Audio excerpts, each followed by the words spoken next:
05 Toyota Highlander 304 616 on the odometer. Check engine lights on. That's an evap leak. That's another issue. What I'm dealing with now is the AC.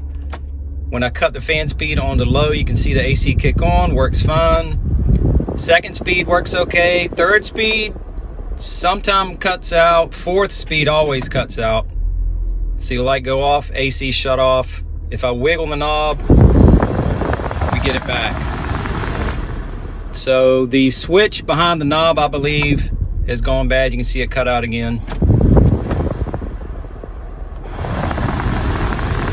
So in this video, I'm going to replace the switch behind this knob. Should fix the problem. To get to that fan speed switch, you have to take this center console out. So the first piece that has to come out is this trim piece around the outside. And to give yourself more room, you cut your ignition on. Get the gear shift lever out of the way. So now you need to work something in underneath that piece of trim. Something plastic is best, and this is not a prying tool. This is used for sheetrock mud or spackling, but it is plastic, so I'm going to try to work that in and just get it to pop out. And this might not be strong enough. Oh, yes it was. You just need it to pop out a little bit, and then carefully work around the sides, pull it out. With that piece out of the way, on each side there are 3 10mm bolts. Those have to come out, and you'll need an extension to get to them. And be very careful taking these out, because if you drop them, and I know from experience, they will disappear. Now this centerpiece will come out with the radio attached, and there are wiring harnesses around the back we're going to have to take off. Each one has a release tab that you squeeze in. Center console's out. Now we're going to have to take this whole piece off the back, this black plastic piece, and get to that switch. There's a bracket on each side that has to be removed. There are 6 fasteners. They can all be taken out with a Phillips head screwdriver, or these are 8mm, these 4.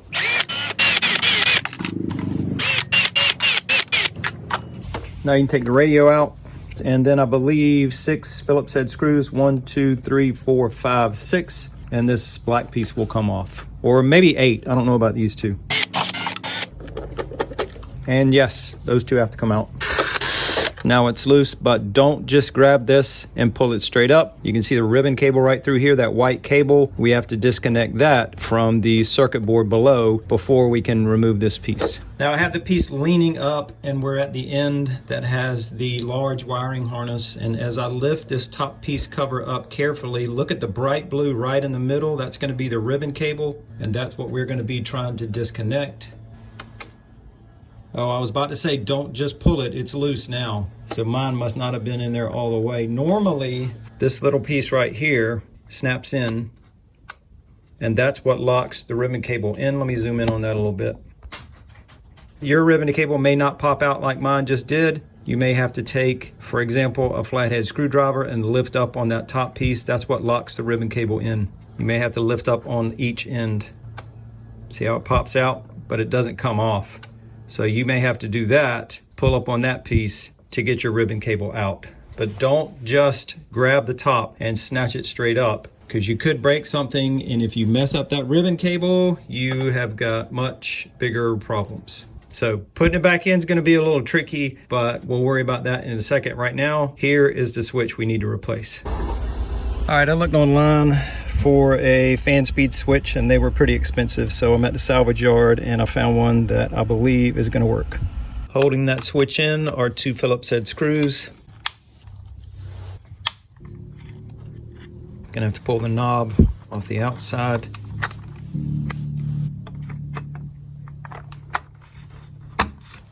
Reinstall the screws. Reinstallation of the ribbon cable, and that little locking piece on the top of this, that needs to be lifted up. And I remember from having done this a few times in the past, it keeps wanting to fall back down. See, that's the open position. So now with needle nose pliers, because I want to push that ribbon cable in so that we no longer see the bars, or maybe just the very top. So right hand holding the cable with the pliers, left hand holding the small flathead screwdriver to keep that open. And it just slid in. So now There we go, it just slid further down in there. I'm gonna push down with a screwdriver and we'll see how much of those bars, see how much are still exposed. If I can get this to lock in. There we go, it just snapped in on the left side. All right, I'm gonna go with that. Slide this back on and something's holding it up, there we go. Now you can put the radio back in and the brackets and make sure that radio is right side up. Plug it in, see if it works. I want to move the gear shift out of the way once again. And if you do that, if you're parked on unlevel ground, set your parking brake. I'm going to reconnect the wiring harnesses and the antennas, and they're all different sizes, so you can't mess this up. I'm going to start it up. Oh, it's got to be in park, or at least neutral. So, cut the fan speed on.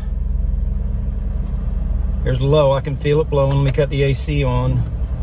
So that's first speed, second, third, and here we go. When I go to high, that's when it cut off before, so let's see. No, we're good. That's a good switch.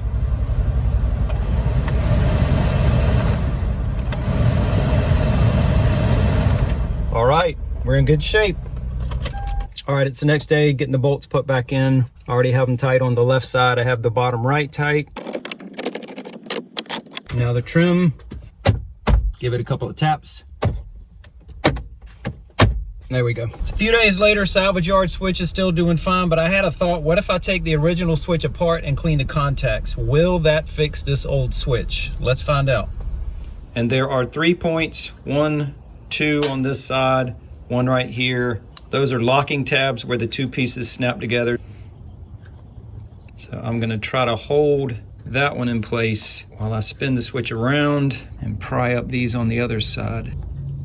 Look at all that green. That's definitely corrosion. Oh, baby. All right, let me get all those pieces in. So it looks like the spring goes back in first. See the tab right there, metal tab sticking down, that's gonna go in that hole.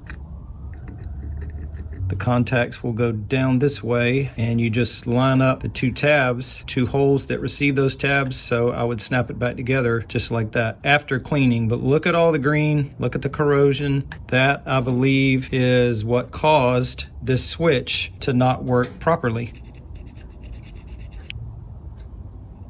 You can see the corrosion right there on my finger. So I am gonna use a combination of a anti-corrosive lubricant spray and also 2000 grit sandpaper to sand down these contacts. I'm also gonna clean the contacts on this piece, and you can see the green on that. I'm gonna mark this one. I'll mark it on the side, just so I can tell this one apart from the one that's on the car now that's working properly.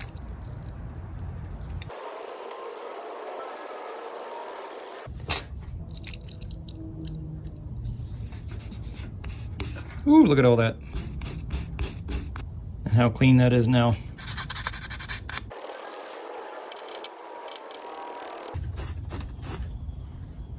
I'm gonna use a screwdriver, clean off these terminals. See the fresh scrapes on the side? See that bright metal? That's 20 years worth of oxidation.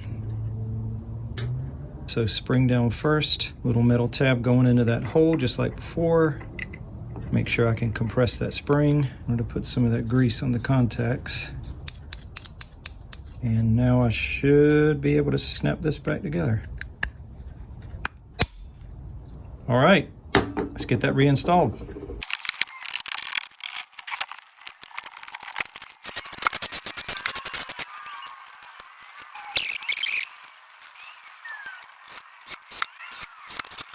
Let's put this back in the car and see if cleaning that switch fixed it.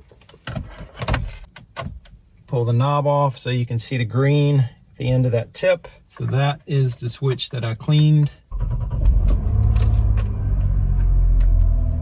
Cut it to low speed, cut the AC on. I can feel air through the vents. Now, there's second speed, third, and now when I go to high, this is when it would cut out before.